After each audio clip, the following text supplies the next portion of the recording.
Awesome turnout. Hey, Brian, welcome everyone. This is way more people than I expected, so this is really great. I have to say, when I was thinking about this, I was like, okay, well, some people were Daniel, you do for an update, and I was like, oh, maybe there'll be like 15, 20 people that'll come. So I was really wrong on that. And then I should have known, because last week the staff asked me, that town hall meeting, do you want us to come? And I'm like, I don't think so. That would ruin the fun. Like, to have staff, they have a lot of it, and then they still do your brain because there's just so many of them. So staff tends to come to Union Bay on very topic-specific things, and you'll hear about a couple of things that are coming up and events that you'll be able to participate in. So I'm Daniel Arbour. I've been your rep at the regional district for the last, I guess, 6 years now, and it's been a lot of fun. It's also been a lot of challenges, especially in relation to managing services around here, Union Bay and Royston especially. When I look at the other communities, Fanny Bay, Hornby, Denman, it's a little bit quieter. In the rest of the regional district, it's a little bit quieter, but these communities actually have a lot, and they take a lot of our attention in the regional district. I want to acknowledge that we are meeting here tonight on the traditional territory of the Comox First Nation, and they'll come up a number of times in my updates tonight. They're a partner and also the right holders to all the lands around here, and it's not a huge nation in terms of amount of people, but in terms of opportunity and where they're at in the treaty process, they also have a tremendous amount of things happening right now. And a lot of them, as you know, is with an eye for the treaty lands in the south around here. So the format for tonight is pretty simple. I got a long list of topics, and what I'm trying to do is just provide you with some fresh updates on each topics, and I'm hoping for about half an hour of just me going through the different issues. And after that, we'll open it up for 1 hour, or until my brain shuts down, like first one there, right? So, and it's a lot of people, so we'll just try to keep it orderly, and know that if you have a question and you don't want to ask it in front of the group, or you can always follow up, and I'll do my best to answer it, and otherwise we can connect you with staff of the regional district if you have something more specific. But hopefully we'll cover a lot of ground tonight. So the reason for this update, I did one actually quite a while ago. I was thinking it's probably a couple of years out now since I did something similar to this, and I think it's opportune because not only there's a lot of good news, but there's also some really some significant challenges, I would say, that are before us in the community here. So thanks to Margaret, I have my piece of paper, and I can just go through the list. So I'll start with a topic that was on Facebook today, and that's the fire hall.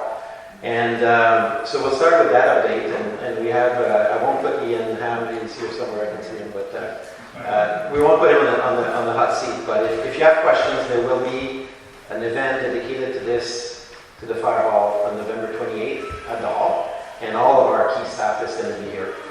But I'll still give you the update on the fire hall. The fire hall, for those who are new to Union Bay, including myself, it's an old issue in the community. And it's been, the need for replacement. The current fire hall was built, I think, in 1956. And it's just down the road here. It's very small. It's been really well maintained by the fire crew and department. But it's really, it's not seismically safe. It's not to code. It's got all these issues, and it's small. It's at closer to end of life than beginning of life, being basically 68 years old. So the planning for the fire hall started a long time ago, and I think the early 2000s, from what I can gather in the literature, but some people might know better. Maybe there were discussions prior to that. Around 2009, there was a big effort to try to build a fire hall and under the improvement district, and it went to AAP, which is the one we're going to do this year, in the coming year. And the AAP failed at the time, and there was a lot of issues. They were looking at the school site as one of the options, and anyways, it led to a lot of community tension around trying to get that fire hall built. In the late 2010s, there was a renewed effort to get going, and I know the folks at the Improvement District had a look again, and all throughout, one opportunity that arose is as part of the Master Development Agreement with Union Bay Estates. It was negotiated that as part of the plan development, they would identify land for the fire hall that they would turn over at the time to the Improvement District, and along with the services, basically a service lot. When the Improvement District folded into the Regional District in 2021, there was a committee that was trying to get going on the fire hall, and they were looking at what Cumberland was doing, so there was actually a good base for discussion. And the last couple of years, our staff at the Regional District, our fire department, has been working with Union Bay Fire Department to try to get this moving. So what you'll see on November 28th is we now have design and Class D estimates on the fire hall. And it's some of the drivers for the fire hall was like functionality, but also cost, because cost has gone up in everything. So the estimate that was initially there was going to be a $4 million bill when we first started talking about it a couple of years ago. And now we got the Class D estimates recently, and it's up to $6.2 million or something like that. So kind of intimidating figure. Without grants, you'd be looking at $350, maybe $400 per home per year. So the good news part, in last year I helped with that. There's a longer story on our side, but you didn't used to be able to use provincial and federal grants for fire halls. It was just not allowed. And there was a huge lobby. I was part of it across the province and across the country to say we need eligibility of fire halls for those infrastructure pots of money. And finally, in 2021, one pot of money opened up, and we were able to dedicate, I think, $1.1 million towards the build here of that grant, and that was confirmed last year. And then the timing of this is perfect, because this week I asked last meeting to see if we could actually attribute more of that grant to the fire hall here. And on Monday, 2 days ago, I was able to get the community to agree to put $600,000 additional. And then, to my huge surprise, last night at the board, my colleagues from Area B and C, so that's Black Creek and Merville and all that area, because they realized that Union Bay is under a lot of tax pressure, they decided to dedicate $600,000 of their own money towards the building. So I really want to give huge acknowledgement to Director Edwin Grape and Director Richard Hardy for doing that. I was stunned at the board last night. So altogether, we have now $2.3 million of grants to lessen the blow. Yeah.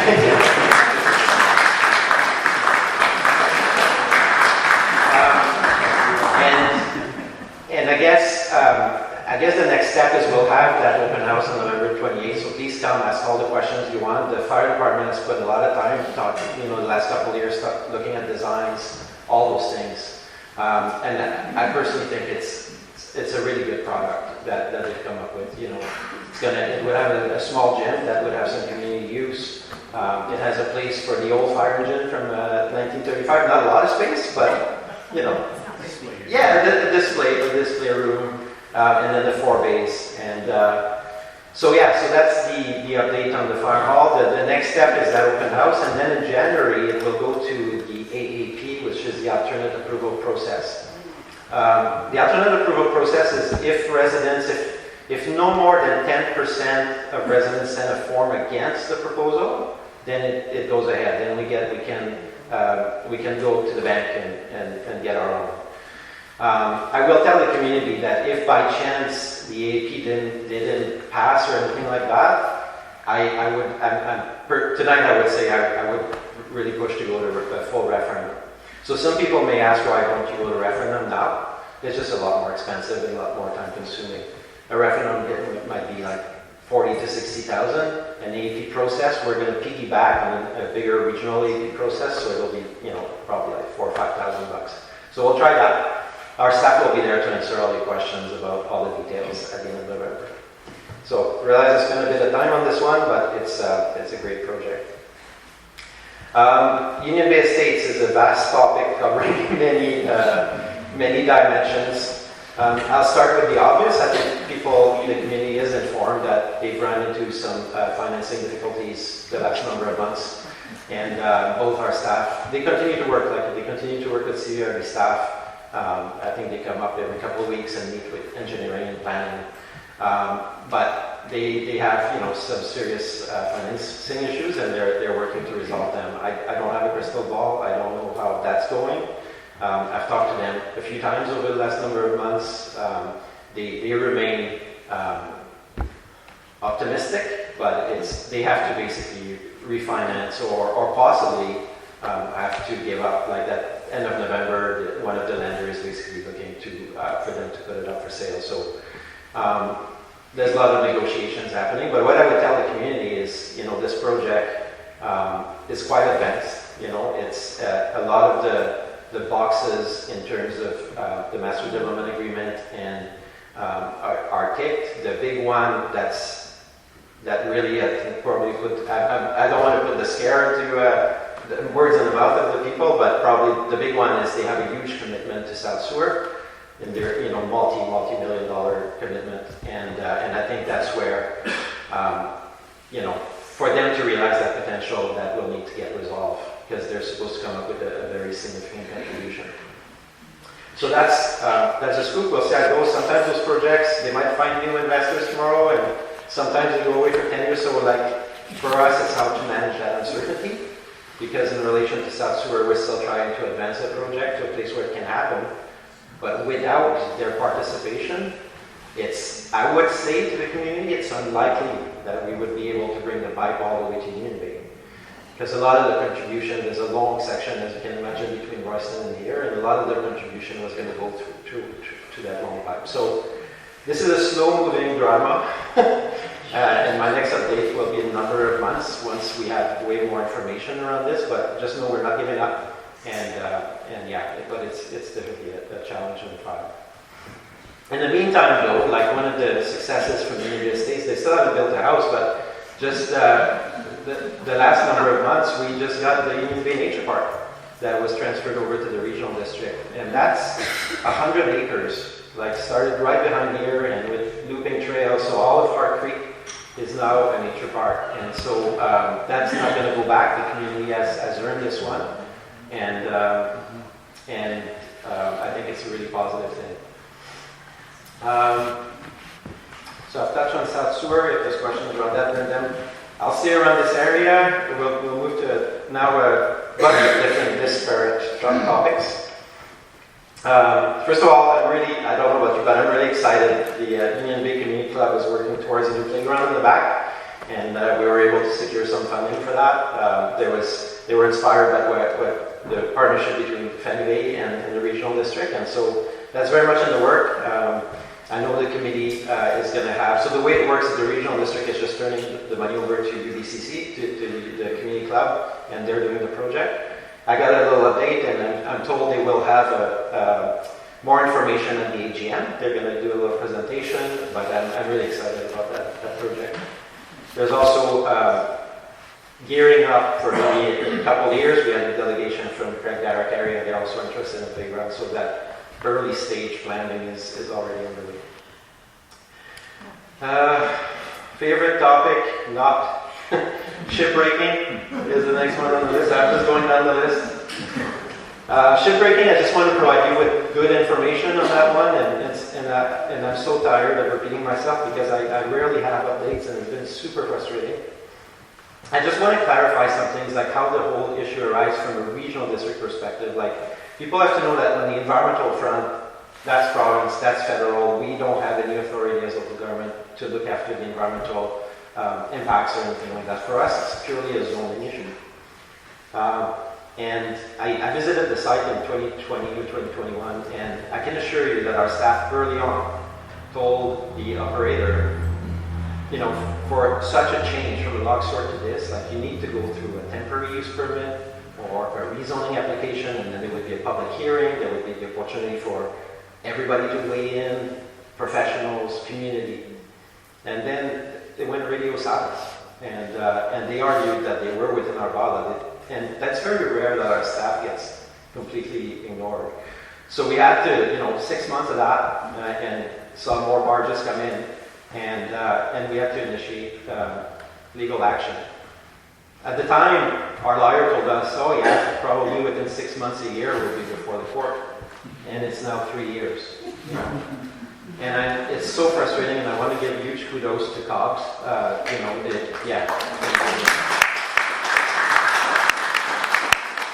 COGS has put so much effort into not only raising awareness, but bringing information to the table for all the agencies. They've provided huge leadership. But they're frustrated as hell, the spill, it's just, anyways, that's the one thing that staff said, don't talk about that one. But you know what? Yeah, okay, it was legal, but the community needs to know this is not right, and we're not gonna stop until either. And they still have that opportunity. They could still apply for rezoning or for a temporary use permit as any good resident that tries to do big change with their land would. And they're just. Anyways, when will be the court date? I don't know. We got an update not that long ago, and there's some hope that we'll finally get our court. But every time they've tried that, what I've learned is now there's other delays on the other side. They have a big law firm in Vancouver, and they've played just about every trick in the book. I think 2 years ago, our staff was telling us that one of our staff had to spend 200 hours on requests from the other side. Right? It's just, anyways. I'm done with that one. If you have questions, I'm happy to field that. Okay, more positive. Rural grants. So there's many organizations that benefit from the rural grants, and we've changed our process. It's now October 15th. So if you missed the deadline, you can still talk to me, but usually we do them in February if you type with an organization. I really want to highlight the good work of the Historical Society tonight. They've been in partnership with us for a couple of things. They've replaced in the old post office their heat pumps, so that was they used to be on gas, and we did a partnership for engagement with Comox First Nation. So the last couple of years they've actually tried to break into a relationship, and they've had meetings, and I just want to give good kudos to the Historical Society for all they do and being a great community partner.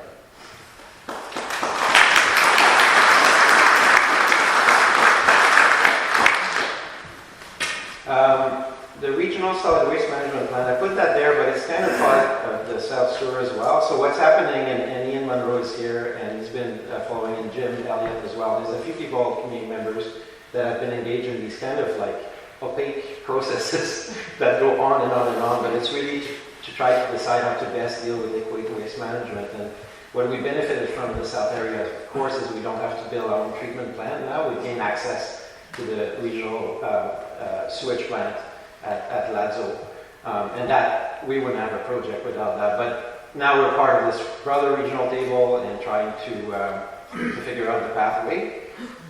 One of the big dilemmas that will face me, and I welcome community feedback, but on the South Shore, if everything gets resolved with Union Bay Estates, a waste management plan like that actually provides the authority to the corporation to implement a capital plan without a referendum or an AEP, right? So that's a tough one, because I know this is round 3 or 4, third or fourth round on this one. But as a year or two from now, I think we'll probably meet again and do another town hall and talk about what we should do on that one. So I want to thank those who have participated in that process, because I tell you, they're tedious meetings.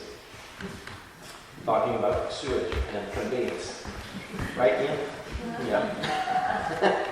Okay, the next one I have, this one was a bit of a fight for me the last few months, because one of the themes, of course, is just tax pressure in Union Bay and Royston. And on regional recreation and parks, I lost some votes. Like, there's two parts to that. One is I'm a soccer player, so I like infrastructure, but there's now capital plans for adding a third rink at the arena, doubling the size of the swimming pool, and then moving forward with a $6 million artificial turf field at Vanny, a second one. And we are contributing like a Comox resident in this area, right? So I made a fuss about it the last few months. I was like, especially with the $6 million, I was like, we could have such like upgrades in our fields in this area. I got nowhere. I got voted out 9-1 on all of these votes. But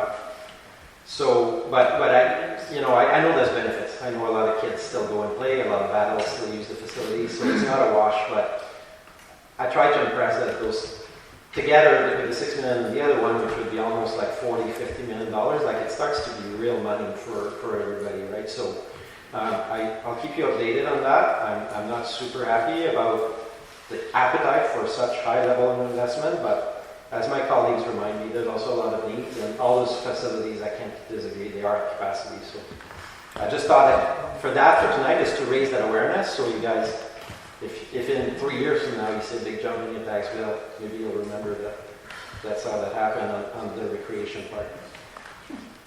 ENN Railway goes right through the community here. I was chair last year. I just got off the board last month. And I've been on the board of the ENN Railway for the last 5 years. It's tough, it's another difficult topic. Basically, right now we're doing this huge visioning process. The owners of the ENN Railway are the 5 regional districts from here all the way to Victoria, and the 14 First Nations all along here. So we're a board of 19, and that's the stakeholder. But it's been stuck for a long time. And what happened last year is the Snanahas band in the News Bay, they got the land back. They took, even though they're a member of the organization, they're like, nothing's happening, we want the land back, maybe we'll do a housing project or something, right? And they took ourselves, like, even though they're a member, they sued ourselves. and it went all the way to the Supreme Court, and then the Supreme Court gave the province and the federal government 18 months to invest, to do some move money in, and otherwise they would give the land back. The province and the feds did nothing. So now the land has reverted, and now there's 3 other nations, Squamish and Alhalt, that want their land back as well. When's the end date? Pardon me? When is the end date? In that 18 months? Oh no, that was last year, a year and a half ago. It's gone by. Yeah, it's gone by. So right now we don't have continuity of the whole corridor. The nations are still interested, so I don't understand how they can put so much money into, well, it's politics, into Surrey, they're putting $6 billion to do something like 8 kilometers. The cost to restore the rail is about $1 billion for the whole island. Yeah, it might be too much, and maybe in 50 years it makes sense. So I would just like you to know that in the short term, all you'll see is that we're gonna. Well, that's not me anymore, but they're gonna do some maintenance. So you're gonna see some of the brush clearing. I've put in a request to see if some of the trails can be improved, not like brand new trails, but actually help a little bit with the connectivity, just so the communities have a little bit more amenities from it. Advocacy for future of the old school site, and Chelsea McCannell is not here tonight, our school district rep, but I've had a lot of fun working with her. And the school is basically past recovery. I think I've had that question from a number of community members, and it's basically at the demolition stage. It's got asbestos, like a renovation. You might as well build in at some point. So the school district, there's been a conversation initiated now a couple of years ago with the Vancouver Island Regional Library, looking potentially for the site for library. That site, in the days of the improvement district, it had actually transferred to the improvement district, and it had to be returned because it has to be an education mandate on the property. But the library, it appears, would fit the bill. So I'll continue to advocate, and if anybody's interested more on that, let me know. I'm happy to talk more. I think personally it could be a good use of the site. How am I doing for time? What time is it? 25 minutes. Yeah, perfect. Another 5 minutes and just one item. I'll add a couple more. 12 is property tax trends. So actually that links to one I was going to add. So obviously people are concerned, and water, I'll just bring that up. I know water rates have gone up quite a bit the last 3 years, like big time. And part of that was really to start to build an asset management plan to address the old pipes and basically catch up from an infrastructure deficit perspective is probably the easiest way to put it. So that's done, okay? So there was a bump and we kind of staggered it over a couple of years, but now it's going to remain stable at about the 2%. And our expectation is that that's going to, we're good for the next 15, 20 years with that. In regards to, there's people that talk about, the twinning of the, is it the DAF plant, Peter? Is that what it's called? Yeah. The DAF plant, the second DAF plant. If that happens, that's all at the cost of the developer, so it's not additional to the community. It wouldn't increase your bill. So if their development proceeds, if we resolve a sewage, you might see that happen. If it doesn't proceed, I'm not going to authorize a doubling of the plan for no reason. And so I've heard rumors that people thought that you have to pay for that. You don't. Okay, so it will either happen at the cost of Union Bay Estates or it won't at all.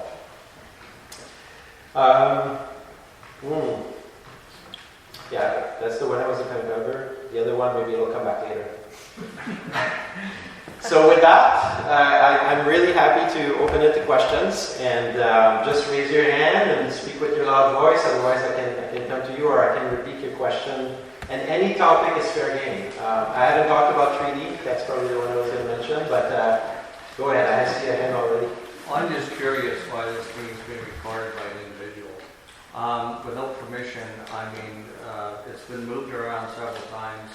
I want permission for that to be recorded. I'd like to see it talk for a while. Okay. Thanks for that comment. I don't have an issue. For me, it's a public meeting. People can take pictures. No, but for yourself, I think, yeah, absolutely. Thank you. Daniel, can you repeat the question? Yeah, so the question is, why is the meeting being recorded? By an individual, Yes. not by the CPR. No, I understand. So somebody is recording the video. Because the CBRD won't record it. No, the CVRD won't record it. That's for, we record our formal meetings, Yeah. but never in community. If you have trouble, maybe let's talk, and if there's a way to, is the camera pretty much pointed at me? Yeah, pretty well. Okay, No, so, it's moved 3 times. okay. So there's a way to, Pointed at the public, you can't point at the public. I understand the concern. Sue me. No, okay, guys. I have another question. So I got the point taken. Okay. Yeah, go ahead. Jim? Yeah, I seem to recall that when UBIG was around, there was a significant capital reserve fund for the fire department for the hall replacement. It was close to $1 million, I believe. Where is that money now, and how is that going to help offset? Yeah, that's part of what helps bring that number down. A 6 million bill with the population right here, so the reserve was there, and thank you, I didn't mention it from before. And then there's the additional grants for 2.3. So it's bringing, I think the debt will be, sorry, I don't have the numbers with me, but it's about 3 million in debt that we're going to take on, 3.5. So no money has disappeared. So that's the good news. And Jim, maybe that's a segue to, thank all the folks that have been at the bid over the years, and we're actually planning for that replacement. So that's a good point. You mentioned the railway corridor Yeah. that they're going to be clearing the brush. I'm wondering if that includes the ditches that go along the tracks, because they're all plugged with vegetation, and the water is going into these properties and causing problems below ground on the tracks. Yeah, for that one, I know in some places, like in downtown Duncan, they manicured everything. In other places, they do a much so send me an email if you're interested in a specific area, and I'll connect it to the CEO and he'll answer your question. I don't, because they really vary their level of cut from place to place. Because the water's meant to go towards the cloud and then drain down the cloud. Right. And it's not, well, it is, but it's... Yeah, if you have a concern around that, just email me, and then I'll pass on the email to the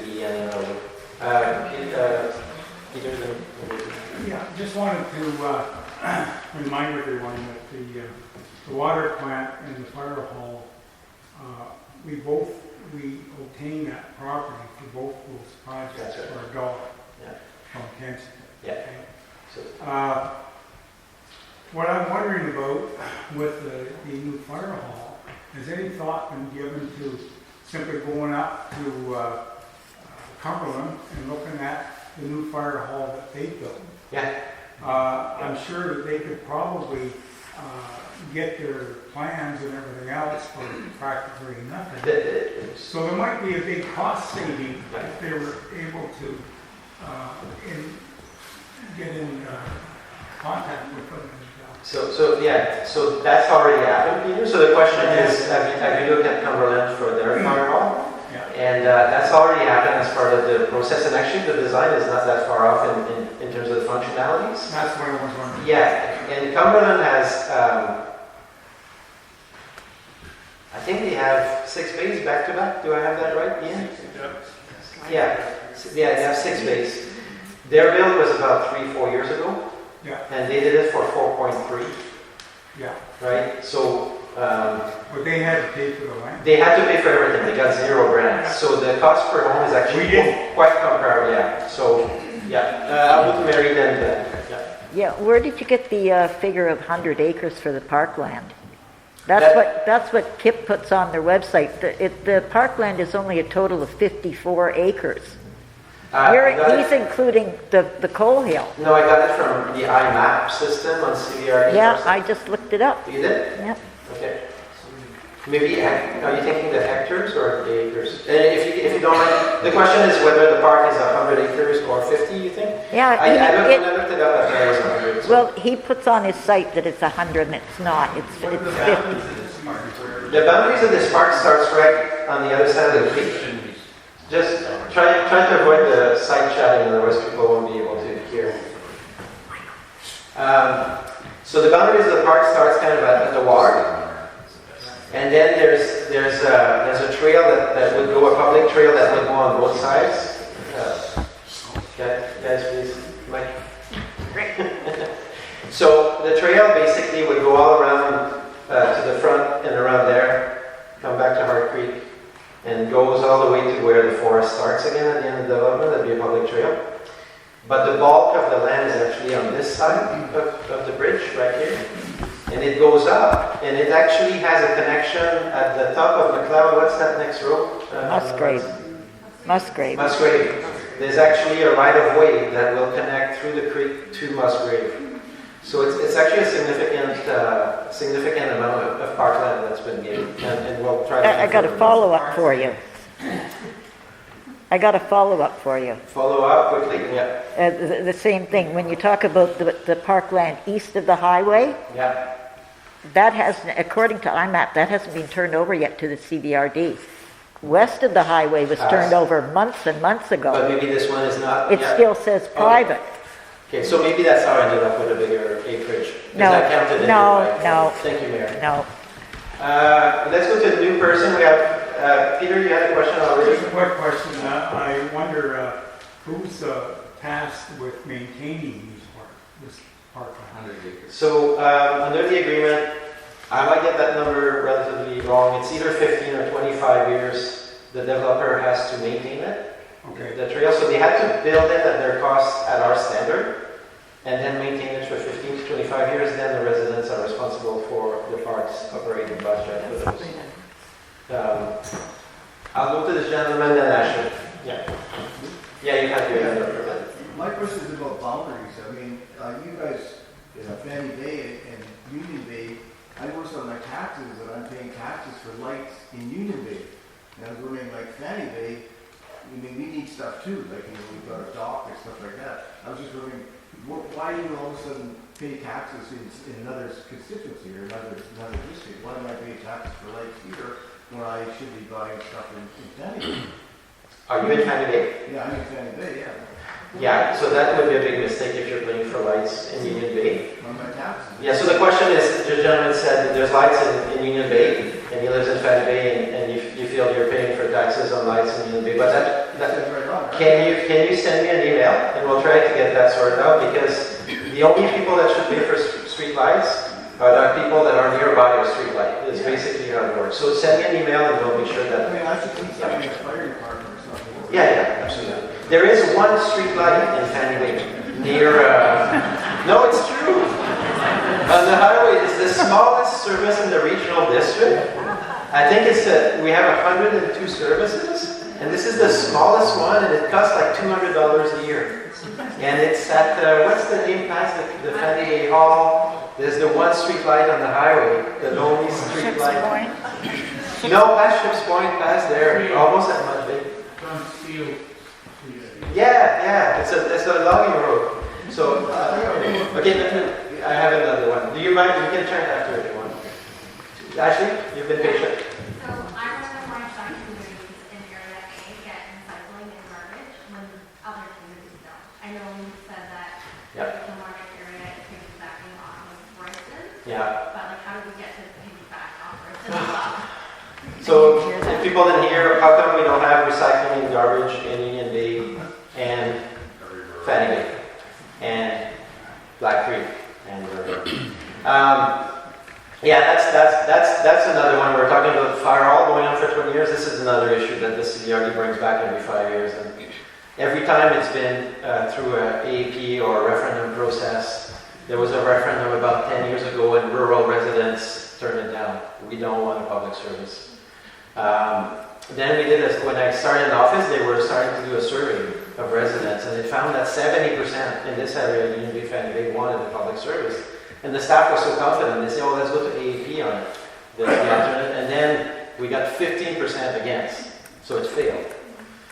And so it's like, and I've had lots of discussions with, we have lots of open houses on that topic all the time. And somehow, sometimes people just don't believe, they think we're lying or something, because in Royston, it costs them $200 a year for garbage and pickup, a year, for garbage and pickup. Garbage and recycling pickup. Craig Darragh, when I got elected, right around the time that AEP stuff was happening, they approached us. They did a petition. So some members of Craig Darragh organized a petition, went door to door, and if you have 50% of residents in the defined area that ask for it, they get it. Okay? Then we tried to do your road, and then it got stuck.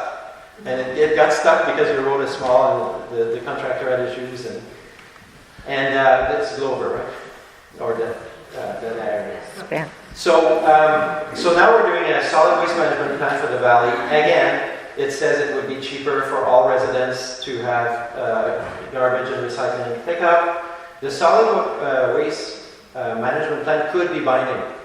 So once again, it could grant me to sign a piece of paper and bring the service to the rest of the area.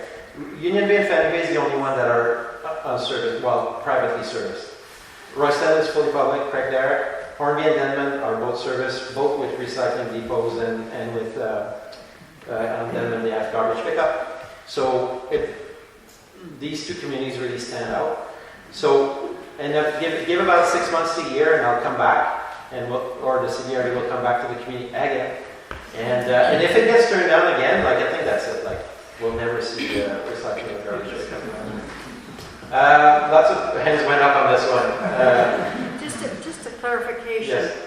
Craig Darragh is part of Union Bay. Yeah. That's right. Yeah. Yeah. So when you say these two communities, Yeah. but it's only part of a bigger community. Correct. Yes, that's true. And I mean, officially, Craig Darragh, Union Bay. I mean, when I started, they had. It's Union Bay. Yeah. Craig Darragh was built after Union Bay. I understand that. Some Craig Darragh people feel a little bit Royston because of that garbage service, right? So I don't want to start anything here. When I started the regional district, they gave me a community that's called Happy Valley. Do you know where Happy Valley is? You do? No, yeah. It's like yeah, it's Fraser Road area. Yeah. And I was like, that's a community. They had it on their website. And they also had Mud Bay. Like, we had about 9 communities. And for me, when I talk about communities, I usually go, when I talk to people, I say I represent Royston, Union Bay, Fanny Bay. I don't mention Ships Point, and Hornby and Denman. So I keep it to 5, but I know there's like different sense of belongings all along. And everyone's very unique, so thank you for raising that. That's a good question. Gentleman with the copy. Very simple question, I think. The specific address for the fire hall, and will it be connected to the sewer line or proceed without the sewer being completed? Yeah, I mean, yeah. So the question is, where is the fire hall? And the specific address, which I don't have. I might have the PID somewhere on my phone. Ballpark. Yeah, it's ballpark. So it's Washer Road. Yeah. So you cross the bridge here, and there's a street that goes like that, and you have Beaufort, and there's a gap. So it's on the Beaufort side, just south of Beaufort. It's 2.5 acres. Again, Mary might correct me if I've got the precise number wrong, but I think it's about a couple of acres. And sewer, yeah, of course it would get connected. Right now the plan, I believe, is to put in the septic if the sewer doesn't come, which I don't think. The fire hall planning is planning for a build that would finish around 2026, 2027, 2026 I'm hoping. And sewer could start around that time, so it'll depend on timing. But of course, if sewage comes, the fire hall will be connected, yeah. You could go over here. Go ahead. Could you just elaborate a little more on the school building that should be demolished and the library that potentially? Yeah. Sure, so a little bit more elaboration on the school property site. That's like the heart of Union Bay, that property, in my opinion. It's like walkable for most people here. That's like a beautiful area. But it's just limited with the Board of Education. And again, Union Bay tried to bring it for an office and a yard and a fire hall. And every time it failed because the province kept saying, no, this property has to be tied to education, right? So about 4 years ago, I was in discussion, and I forget how the topic came up. I was on the library board, but they were talking about how Union Bay had the smallest library in the entire fleet, from Saanich to Haida Gwaii. And now I know that build for Union Bay is now third on the list of priority of 47 branches, right? So we're coming around, and this would be, by the way, thank you, a bit more elaboration. If a library was built there, it would be at zero cost additional to your taxes. Would that be up to a vote? Was that? Would that be up to a vote for a library? No vote. It would be no additional cost because you're already paying into the overall library function. It's actually a big ticket on your tax bill, that one. Because we pay for, the valley is actually a bit lucky. We have about 6 or 7 libraries. Some places, like the Alberni Valley, if you're in Banfield, Tofino, you pay for a library, but the only library is in Port Alberni. Here we actually have a bit of a, so even though Denman often complains to me because they don't have a library, they pay for it, and it's hard to get into town. Hornby has a library. So so Union Bay is actually way up in the ranks for a replacement or a new branch. And so the thought is maybe the school could be demolished, maybe there could be a public area with a small, it wouldn't be a huge library, but a appropriately sized library for the setting. No timeline, so this is just in the advocacy stage. Okay, next question. How are we doing for time and stuff? Are we at about 8 o'clock? Quarter to. I think my brain will give up before 8:30. One of you two. Then we'll go to the back. Just go around, Marilyn. Hi, I'm speaking on behalf of the folks that live on Spence Road. Yeah. So as you know, or may know, the shipbreaking guy decided to take the berm down that separates our street from the site. Yeah. He quoted that the soil was contaminated, and that's why he took it away. I contacted the Cobalt Valley Regional District to find out what kind of separation that we could maybe have back, and they said that he's only been required to put up even a hedge. Nowhere else in Canada is a residential street established residential street beside a shipbreaking site, and we're wondering even your CAO said they're not required even to do anything, saying that it's an industrial marine bylaw. But shipbreaking isn't industrial marine, so they can't use that logic for only allowing a hedge. So we're asking, because now that contamination is coming into our street, the small children live and play. So we're asking, what can you do, what can the CBRD do to protect our street from the contamination that's coming into our street? Yeah. So I'll summarize just briefly. Marianne was talking about how about a month ago, or maybe a month and a half ago, the shipbreaking site, they took down a berm that was fairly high, like not quite the height of the ceiling.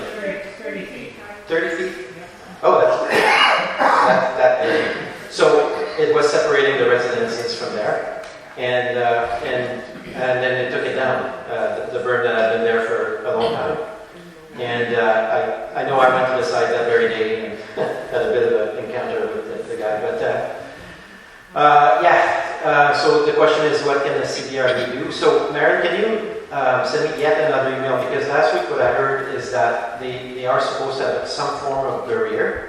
So this was in conversation with one staff, but let's try to get that confirmed, because if there are, and the person told me it doesn't define what the barrier is, but they're supposed to have one. So send me a follow-up and we'll press on that. The reality, as you know, is that our main tool to enforce something like that would be adding it to the court, the court process, you know.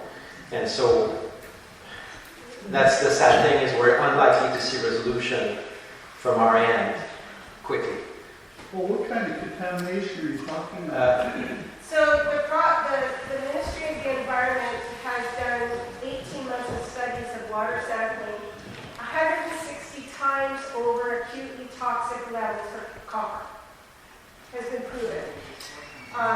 He says it's because it was a historical site. I can pick up, because not everybody. So he says it's because it's a historical site, but the Environmental Appeal Board of the province said it doesn't matter if it was a historical site or not, that the shipbreaking is contributing to the acutely toxic heavy metal contamination, and you are responsible. Yeah. So now that heavy metal contamination is not only going into Bay Sound, but it's coming into our streets. Yeah. So, and just to close the loop on that one, so Mary was just explaining the level of contamination at the site, and all I would add for people that I don't understand, the province is now threatening them with a up to 300 grand fine, I believe, for that contamination. So it's been demonstrated that there is contamination at the site. Let's move on from that one, because otherwise the evening will get really dark.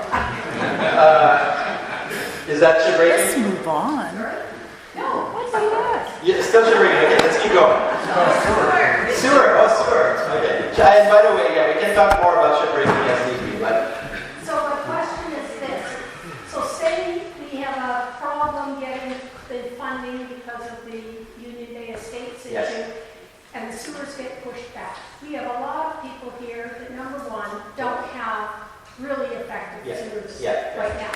So as far as I'm aware, under the bylaws, there's no maintenance to say you need to enforce this. What are you guys going to do in the 5 to 6 year gap? Like I had to put in a type 3 system when I renovated, even though the access type 2, I'm still pissed about that. But my point is, what about the people that have done nothing? And what is a good working order mean? What's the remedy to force these people to at least have their stuff pumped out, whatever, in the next 5 to 6 years? okay. So the question is septic regulations, right?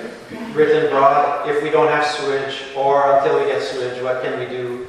The level of there's been a couple of studies on that over the years, but based on the age of the systems and the expected life expectancy of the systems, I believe, maybe you recall, Ian, but I think it's 50 or 60% of systems are likely fatal in the general area. I think that's some number like that. Do you recall? Not that I high. don't recall the exact number. What I do recall is that there's a high percentage in Union Bay that the type and there is an unknown septic system in a high percentage of properties.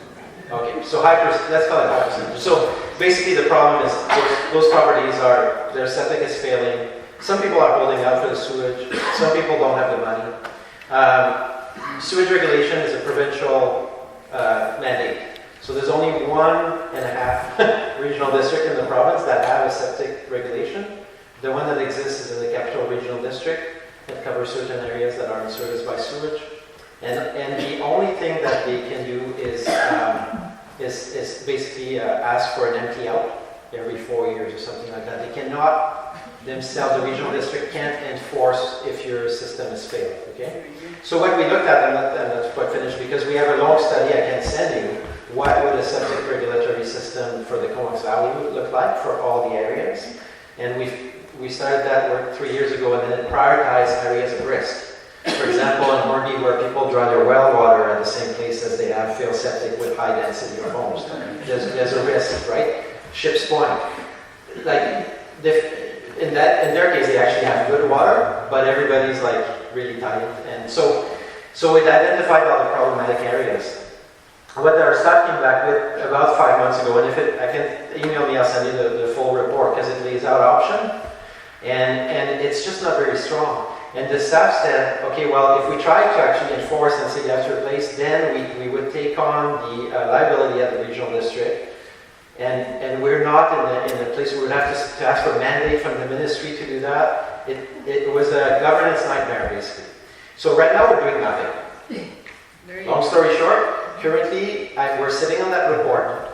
We are thinking of maybe bringing it, like forcing like the CRD is doing. Every 4 years you have to empty, but there's no slap on the wrist. There's nothing like that. So sorry, it's one of those issues that's not easily resolved. And but I can definitely, anyone interested, email me. I got like a 200-page report on this one. A new person, before I go to second, go ahead. Is there an update for the coal hills? Yes, great question. That's not in the park, it's in the park. Yeah. So the question is about the coal hills, and I actually, 2 months ago, I asked our MLA Josie Osborne, like I said, what a great opportunity for you. You should do a video on it and like, tell people what's happening. Because people are wondering, right, what's happening with the coal hills. So the coal hills, a number of years ago, maybe 15, 20 years ago, has been identified as one of the 11 most toxic sites in BC, right? Which is not great. But so at the environmental, whatever they call these things, Ministry of Environment and Climate Change, so it's on their top list of sites to address. There's some history I missed, but it used to be part of the mill, the forest company that owned the area before the developer, and the liability transferred on and on until the province actually ended up purchasing the property for $1. And then in 2018, they announced that they had dedicated budgets at that time around, again, my numbers are not perfect, but they're approximate, about $25 million, like big amount, to remediate the coal hills. Then COVID happened, nothing happened, the budget just sat there. And finally, without warning, like I learned at the same time as everybody else, they started mustering a number of months ago. And the project cost probably has gone up. I can't imagine that it hasn't. But what they're doing is they're essentially like putting riprap rock protection so it doesn't erode into Bay Sound, and then they're capping the entire thing with a membrane. And they won't let trees grow on that anymore, just because that could affect the membrane, right? So it's just going to sit. It'll be green, with vegetation, but they'll try to avoid the return of anything big. And then it will return to public use. So right now, what I've been told is, even though, of course, we're a rural community, people will keep going, but what I've been told is don't go while we're doing the works, and I haven't anyway, so I'm sure others have because it's a nice walk. But we're not supposed to go, and then at the end of the project, we'll reopen to the public for access. So that's Part of the park you spoke of that goes on. It's not part of our park, no. That one, I believe it'll just stay with the province, that one with the CBRD has no, my awareness, there's no discussions for us to take it But away. it will be. It could be linked to trails and such, if that's the question, yeah, absolutely, yeah. What is the projected end date? No idea. What is the projected end date of the project? Oh, actually, I can jump my memory. At the time, it was 2 years in 2018, but again, that they were going to spend on that. Ryan knows 2 years. So, Yeah. my memory didn't fail me from 6 years ago. New, before I still want to hear some new voices, go ahead. So we said that ad that Mary featured on her site that had been in the Vancouver Sun that was advertising a new version of the Union Bay estate. Yeah. Is that trying to sell, that's trying to get investors, or is it trying to get private? So, The question is the advertising around Union Bay Estates, because for a while they were all over the Comox Valley airports. They had big signs around Richmond. That's the ownership hasn't changed in the last number of years. So I've gotten to know the two principals. So Michael Ching he's done a lot of developments around Richmond, and Rita is his project manager. So it used to be Brian McMahon, but Brian McMahon is basically no longer officially part of the picture. So they have some experience with larger development, but this is really big. This one.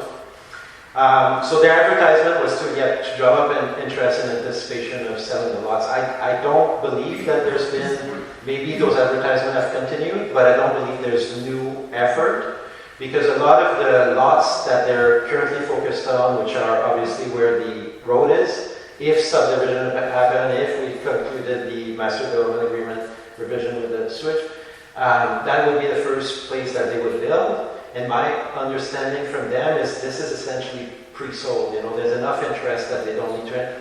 So the advertisement is kind of a long-term play, I would say, just to draw attention to that. There may be, eventually 3,500 lots on Vancouver Island here. So hopefully that clarifies a little bit on that way. And if not, we can talk after. And a couple more people, you haven't spoken to that? Yeah. Just as far as the fire hall is concerned, does the new fire hall include the demand of all these new properties? Does the fire hall which? Okay, no, not quite, no. So the fire hall currently, I think the fire department, so there's 4 base plan. And I understand there's 4, there's 2 engines, and there's a search vehicle that Union Bay has. And then there's a trailer for, do I have that right? Yeah, thank you. So, there's room for everything in each of the bays. There's also a training room. If the developments go, we are siding the fire hall so it's expandable. So if you look at Cumberland or whatever, I believe there could be a couple bays down the road that could be added to the building. So it's not atypical in today's world to kind of pre-plan for that. But that question came up on Facebook, is the 4 bays for the entire development? No, it's not. So just to give you an idea, so Cumberland is essentially 6 bays, and their population is about 4,000, 4,500 or something like that. So Courtney is planning a new fire hall in East Courtney for the kind of Cromwell area. That one I think would have 7 or 8 bays or something. That's what I heard. So no, it's sized to what we have plus a bit. Yeah. Just a quick follow-up question. And first of all, thank you very much for being here tonight and giving us an update. That's much appreciated, and hopefully we can see you next year again. So we are fairly new in Union Bay, so a lot of things that are going on here are just blowing our minds. When it comes to ship breaking and Union Bay estates that have been talked about for 20 years. 30.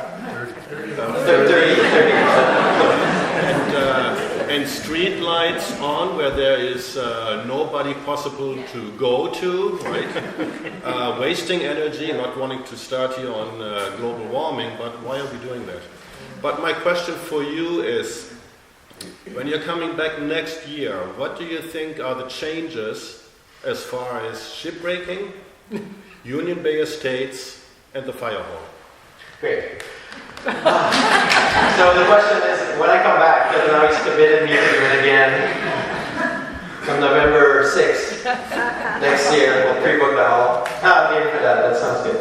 And so where will be the fire hall? Union Bay Estates and shipbreaking. The fire hall in the year. Our fire chief is here, November, that's 2025? Yep. The day of my meeting will do shovel in the ground. If you guys don't vote it down at AAP. Okay. Yeah, Ian? Yeah, he says yeah. The fire chief says yeah. Okay, so maybe a year from now.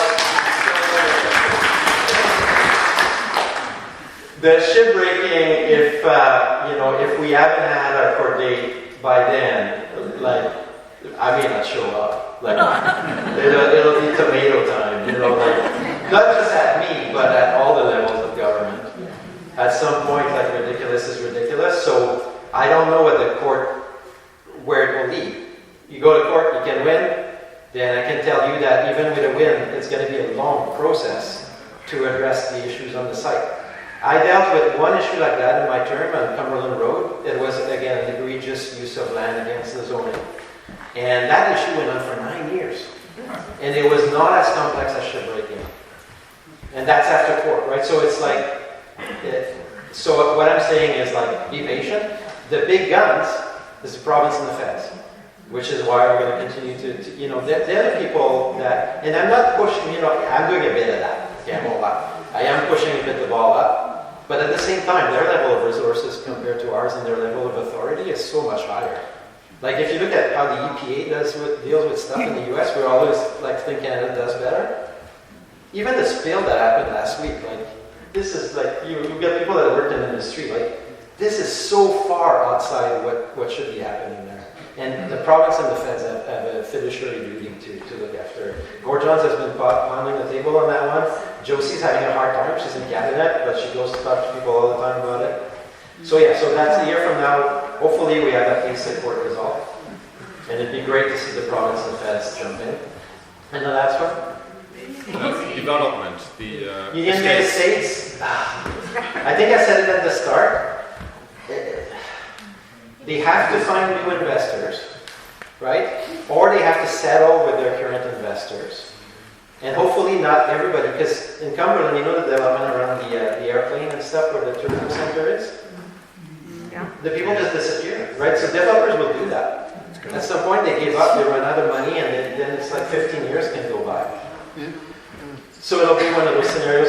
If I had any inkling which way it'll go, I'd tell you, but I don't. I just don't. Thank you. Yeah. Okay, a new person, then we'll go to second question. Go ahead. And then, sorry. Go ahead. My question is on the South Sewer project. That's right. So, I think initially the number was 27 grand per household, Yeah. what I remember. Yeah. And so you've got a developer that hasn't been able to come through for 30 years. Yeah. And now we're going to go try and go forward with the South Sewer project. And my concern is, as a homeowner, my 27 grand can balloon to 50 or 60 or 70 grand because the developer backs up and wants to. Yeah. They have no money. I have your answer. And the other thing I'm really concerned about it, and I'll use the word annoyed, but it's not strong enough. Well, the province is busy allowing ship breaking over here. They're on our case to clean up our sewer systems. Yeah. They're proposing the same water. That's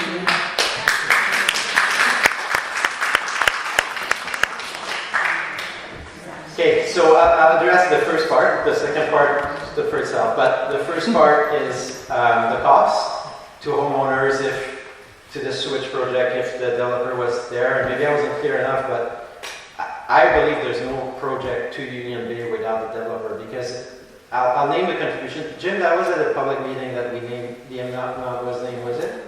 Or was it in camera, the developer contribution? Yeah, no, It was a public meeting. 15 million approximately. Yeah, a little higher than that, but yes, it's minimum $50 million contribution. The structure of the project for Rossini Union Bay, it's about currently with 30% contingency, so that's like low class estimates. We put another 30% on that just for the uncertainty of you add up your number, then you add 30% because you just don't know. So that's the estimate we have. That top number for connecting everybody is about $65 million. Okay, we got a $30 million from the province. We've got Comox First Nation putting about 8 to 10, and we have the developer for 15 to 20. And the share of the resident is about 4 or 5. So now take away the 15 or 20 from the developer, and you can see that things fall apart really quickly. Right? So that's what I mean. So there's not a chance, in my opinion, that the number will change a lot for homeowners from what's been presented to you. Because if it changed, it would be so astronomical that the CVRD would just be stupid to come back to you and say, hey, do you want to pay like $15,000 a year to have a connection to sewage? Everybody will say, well, no. So hopefully that answers the question. The gentleman, sorry, I skipped you earlier. Regarding the EAN court. Yeah. She was sitting in Calgary over here in Yeah. Okay. Proposing that Quantum Industries in Squamish and North Island Energy out of Camel River are partnering up to produce hydrogen. And they are proposing to ship it on a pipeline using the ENN core. Oh, yeah. Have you heard anything about that? No, I haven't. So the question is, apparently there's Yeah, that's great. So there's an enterprise that wants to create hydrogen in Camel River and would like to run a pipe. So the ENN still serves some purposes. It is a utility corridor currently. So we do have like telecommunication that pays us. We have some water systems, we have some sewage systems. In fact, even for South Sewer, even though that was not the final alignment that's proposed, we would go along the highway right now. But for a while, we were looking at the ENN. Absolutely, there is room. So any developer that's interested in using the ENN Railway is like a $500 million on paper asset, and the annual budget for the organization is $500 grand. So it is strapped for cash. It welcomes any partnership that brings benefit to the members. So if you have links to those companies, I'm no longer on the board, but I can definitely connect. Do we want a pipeline? Well, that's a question. That's the next question. Yeah, thank you. There'll be public processes as well. So It's so early in stages, it'll probably take 20 years then. how's the energy level? We're starting to rain down. How about we do?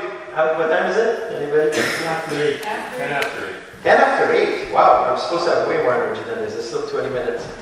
Okay, let's keep going. If you're good, are you good to go another 20, or are you fading? Sure. Keep going. Okay, go ahead. Yeah. I want to echo back with the South Sewer because I moved to Union Bay 8 years ago. My property tax has doubled, and then when I started hearing all these projects, I'm wondering if I'm going to be able to live in my own home. Yeah. And I also have discovered that when they do the pipeline to connect to my house, that is also an extra cost on top. And I also learned that my property is on archaeological site, which now we're working with Comox Nation, and that is, we don't know what that means. Yes. Yeah. No, that's good points. Some costs are, and those costs, so the question is there's additional costs that's worth. First of all, I want to acknowledge what's a theme that I acknowledge as well for Union Bay and West on the cost pressure. I won't like it. Every municipality in local government in BC is going, in Canada, North America is going to cost pressure, but here is especially intense, right? And that's why for sewage, it's like, it has to be really good value proposition for homeowners. And your point was, for you, there's uncertain costs to go from the road to your house. You might be in the cultural heritage permit area. And so I want to recognize that by some homeowners, there'll be not a lot of additional costs. And for others, it could be significant. So again, our role is to try to keep the cost down overall. But yeah, we're going to have more open houses on that line over the next year, so bring more questions. You already had one. Any other first time? There you go, one there. Thank you for coming, guys. Yeah.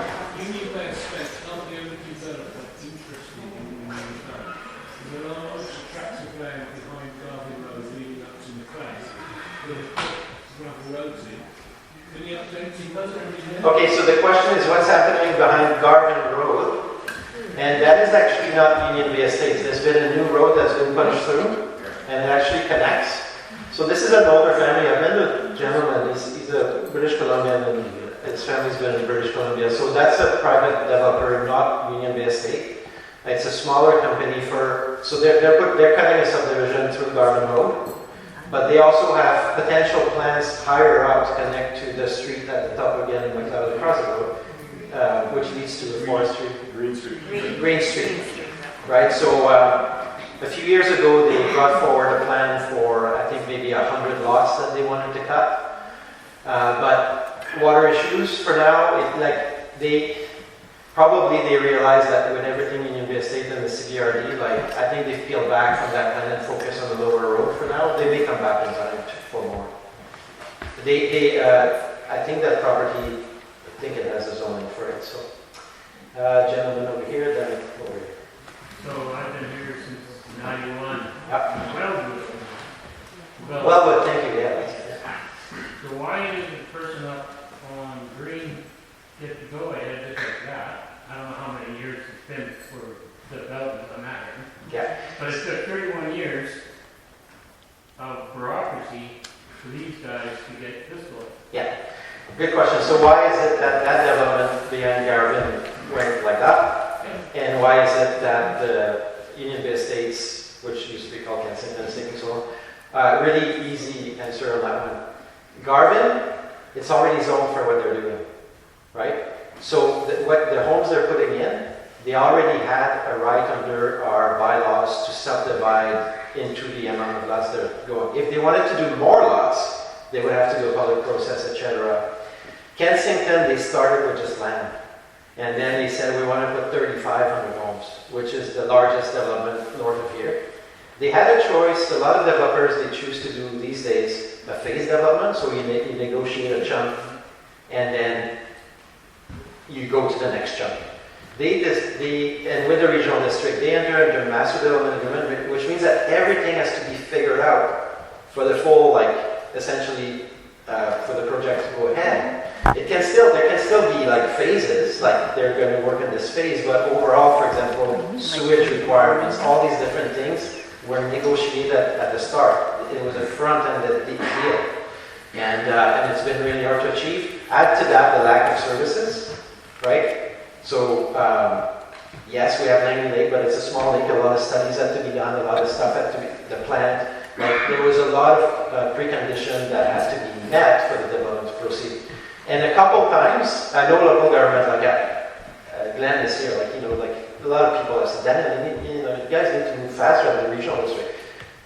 Regional district are not used to developments in general. Usually it's the municipalities doing it, so yes, we're a little bit slow. But second, the developer themselves, it's not like it's been 30 years of constant effort. There's also a couple of times where they walked away for a few years, right? So, yeah. New person, I'm only looking for a new person. Oh, yes, sorry, then we'll go. Across from the Argyle Road, walking some trails that we noticed. Is there a development going in there? At Argyle? Across from Argyle. The KFN lands in there. On 19A across from Arbour. Okay. Is that the two homes you're talking about, or just right across from Argyle? Just across from Craig. Yeah, so you're on Union Bay Estates property pretty quick. And then you start to be, as Ian says, you also start to be close to the Comox Treaty lands, which we haven't talked a lot about. The Comox Treaty lands is massive. It would go essentially from the Trent River and kind of pie shape all the way to almost McLeod, just on the other side of Far Creek. It's a huge amount of land, and the treaty process in the final stages. They may go to ratification this winter with their community and then with the government. So it's getting closer. I am not aware of the activity you're talking about. I'm not aware of building or roads being punched in on Argyle, but if there are, actually probably on the way home I'll stop and have a look. It's just clear cut. Yeah. I'm just curious if this province is sharing a vision at all for what Coal Hill is going to look Thanks, like when it's finished. Has the province shared a vision for what Coal Hill is going to look like when it's finished? No. Grass. So the question is, have we seen drawings for what the final product for Coal Hill is? They may have it, I haven't seen it. I have to say the division that's looking after it, when I talked to them in 2018, they were asking for, not secrecy because they're government, but they were not giving a lot of information. So, but if you want, send me an email asking for that, and I'm happy to forward it to Josie and see if we can get it. If the treaty goes through, what does it mean for Union Bay and those lands? Yes. If the treaty goes through, what does it mean for Union Bay? That's a really good question. Definitely, these lands are a huge focus as part of the treaty. It's where Comox First Nation envisioned the future of their community outside of where they are. This would be a main hub. It's a lot of land. The lands would not fall under regional district bylaws. So they are essentially recognized as not traditional territory, but formal territory of the nation, and they would be able to develop them in the way that they wish. Okay, so if they wanted to do commercial, industrial, or just residential, there would be, I imagine, collaboration with local government, but it's not necessary. A little bit like you see at IR1, like they're reserved at Comox Bay. We are not involved. Like they have their own official community plan for that land, and they have their own parcels that they manage. So it would be very much like that. This said, it's a lot of, in my view, I've asked our planning staff, like, let's start those discussions now between Union Bay Estates, the existing community, and that to see how do we end up with a flowing overall community that makes sense, right? And where there's efficiencies and synergy, but it's not mandatory, right? Isn't there more land between Green and 4th or 3rd and over that way? There's a whole strip of treaty land. Yeah, so great point. They already have land in the area, and that one is called DL7. So it's where you get 7th Street, 6th Street, 5th Street, 4th Street, and at the end that forest patch. So that abuts to existing First Nation land. They can proceed with development when they want with that. They already own that. It's not part of the treaty package. How much of our private land is going into that, or if any? Is there private land going into the treaty? Private land being included into the First Nations treaty? There isn't private land. No private land. No private lands are going in the treaty package, and that's almost like that's higher than just this region. Across BC, it's very rare that you see private parcels as part of the treaty process. The province and the feds tend to really favor Crown land for obvious reasons. How much land are we talking about, Daniel? How much land is the land back there? I'm becoming my geographer. The number I have in mind for the treaty, we should pull that up if somebody has the phone. From memory again, I think it's about 1,400 hectares. Right? So that's how many acres? Somebody just translate with that? Well, it's probably around 2,800 plus. Yeah, it's a huge amount of land. So what? And I would say what that means if everything went ahead, you can imagine that Union Bay in 150 years from now starts to look like Comox, in terms of scale of development. But we're surrounded by treaty land, aren't we? Union Bay is basically surrounded. On this side, yeah. On that side, not on the south side. The south side, as you go towards Mystery Beach, there isn't all the land is from here north. Yeah. About the treaty land, I was under the impression that there was going to be sewer that's supplied to them. Is that still? Yeah, so that's how you remember when I said it's a $65 million project? Comox First Nation through the federal government are committing $8 to $10 million to the project, and that's to help bring the switch pipes so they are serviced as well. And we have another agreement that predates me, which is getting implemented now. They're also getting water from Comox Lake.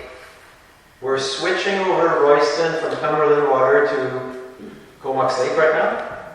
And then that line will go extend to the Comox Treaty land. So as part of the valley, this is a fascinating story. Actually, Bruce Jolliffe, who used to be the director, was heavily involved with that one. At the time, the valley needed to build a new treatment plant for the entire valley, for the Comox mostly. And that turned out to be a $120 million project. But they got it because First Nation became a partner in the application for the funds. But in exchange, KFN, Comox First Nation, they asked, can we get some water for our treaty land, which is a beautiful deal. So, so basically now if the sewer goes, Comox would be looking at service area. And their chief, the past chief, they call and current chief, Kent Price, they always say, without service, it's like you're giving us a new car without an engine. That's what they say to the province. So for them, they're very committed to trying to make these projects happen. And I was just looking at the federal site, and it says the total treaty lands, which are more than just the area in Union Bay, is 3,460 hectares. Hectares to total land, Yeah, and that translates to 8,550 acres. Yes, sure. And so the bulk of that, it's too bad it doesn't give the breakdown for the area is, but one other area that's really bizarre, bizarre, sorry, I shouldn't say things like that, it's the reconciliation, so I'm kind of offside here, but a lot of their land is in Sayward, right? So a lot of the treaty lands is way up there because they have strong heritage and lineage back in that area, which is kind of unique. Yeah. Mary, we'll go to second time speaker, then we're in closing side of things. I'm horrified that Michael Ching is now replacing Brian McMahon. You may as well have Bernie Madoff. Oh, yeah. Thank you for coming. Just a comment of concern about the current developer, and we can talk more about that one if you wish. Look it up. I'll just go around. Okay, this time I'll do scan, so your last chance. We're going to go like a wave. Maybe one more challenging question. Yes. Considering the housing crisis we are in, and considering that we may have a government change very soon, or hopefully soon, what do you foresee as far as building permits and the faster growth of the development here is coming?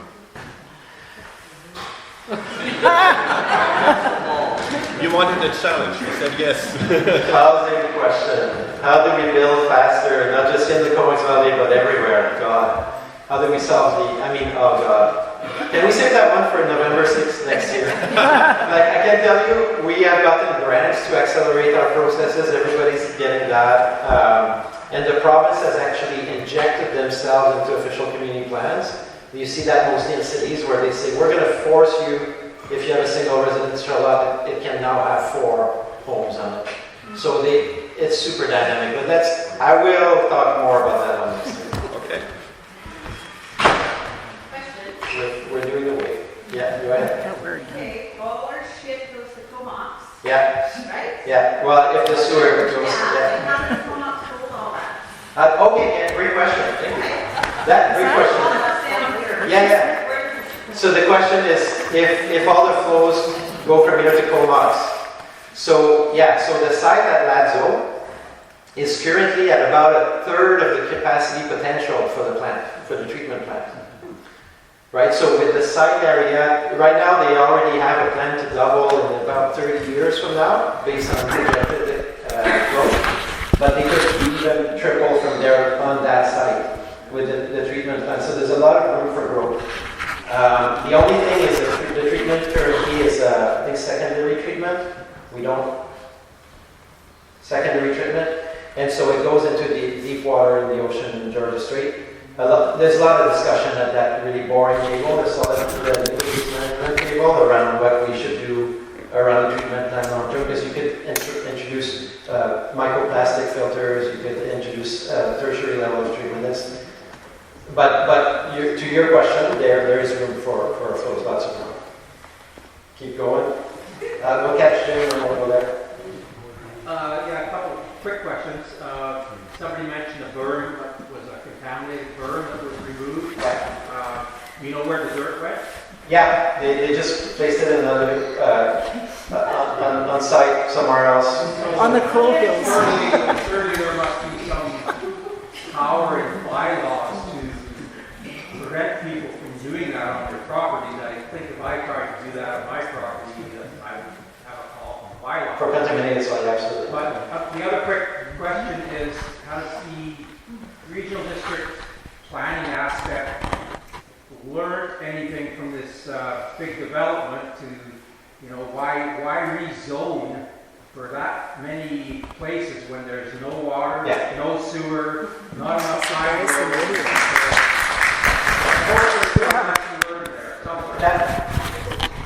in this day and age, that development will not get that far without those. So the question is, how is it that the development got approved for rezoning without a service plan? That's a great question. Today, I can tell you, it just simply would not happen. With planning, but at the time it did. There was public hearing. The community was super divisive. I wasn't here, but I've read the minutes. And, it ended up being passed by the Board of the Regional District. I don't think it would pass today without a services plan. Absolutely not. But we've inherited it. And, was Van Wesley. Viking, with the active transportation funding available from the feds, what I understand is quite substantial. Is there any chance you could short track a deal with the Comox First Nation, at least in your territory, from the Courtney right down to the end of there? Question about active transportation. Thank you for bringing that up. Two things on that one. One is we've just changed the bylaws of our transit service to capture active transportation. So that as a valley, we start thinking more holistically about how people move around. So that's coming up in the next, well, we've had the vote, but before it becomes a real thing, let's give it a few months. And second, for money specific to our area, it's taken a couple of years, but I had my first active transportation funds from the province for a project in Royston. We're going to improve safety, bikeability around the school and eventually all the way to the beach for the children. And in our plans, the next area that we would look at is actually right here in downtown Union Bay. We have a strategy for the region for active transportation that has about 40 prioritized items. We work with the Cycling Coalition, a different organization. And in our area, Royston was number one, and then the next one would be this, and then try to improve over time. The thing about the funding from the province, it's 150 million per year for all the regional districts. It's very small. So, like the Royston project, I think we got 300 grand, and it's like a 500,000, we're putting 200 grand, but there's not huge amounts yet, so we'll keep advocating for that. Thank you for the question. We're finishing? Yep. You've got quick housing. You can live in a motorhome for 3 months if you buy land. Then you can live in a motorhome for a year when you get a permit. So I bought land and I lived in my motorhome for 3 months. For 2.5 years I've been homeless. Yeah. And now I got my permit. Yeah. So does that mean I can live 7 more months in the motorhome? Okay, great question. And that one ties to the housing, because housing is the biggest thing right now, but I didn't even put it on the list. So the question was about RV living and the weird rules that exist in British Columbia around that, which mostly tries to dissuade people from living in RVs. So that's, you and I will work on that together. You're going to, just a sec, because I'll tell you what we'll do. The Nanaimo district last month just lifted the time that you can live in an RV across the regional district of the Nanaimo. They're the first to do it. So now people can live in recognition of the deep housing crisis that we have. I've been thinking about it since we've done it to see if we could do something like that. So what we'll do, send me an email, and then what I'll do is I'll situate that with staff and I'll start a conversation for us to look at the RV policy, because the housing crisis is just like so deep right now that I think things that seem unacceptable 20 years ago, they've become a reality anyways. Well, people are already in there, right? So I see being picky, but I have a sewer. I can see there isn't a sewer, but I am hooked up. That's what the NIME was doing. They're putting some criteria, and then exactly. Great question. Okay, any burning one before we close out? One burning one. Last one. Driving into the city, notice there's a number of concrete pads at the bus stops. Yeah. Is that for open air? I embarrassed for the office chairs, the lawn chairs. Great question. So what is happening with our pathetic state of our bus stops in area A? I got some great news tonight, actually. So I love transit. So one of the things that happened a few years ago, we put a really nice one at the Fanny Bay Hall, and then there's a little pot of fund that exists at the province for bus stops. And who's the lady? We were just talking tonight about that. Just raise your hand. We were talking about bus stops. Maybe she's not. Anyways, a few months ago, we heard that for this region, the funds had been unallocated. So I raised my hand and I said, I want some bus stops. And I pretty much so save the lawn chairs and save the chairs, and maybe they'll be undercover in the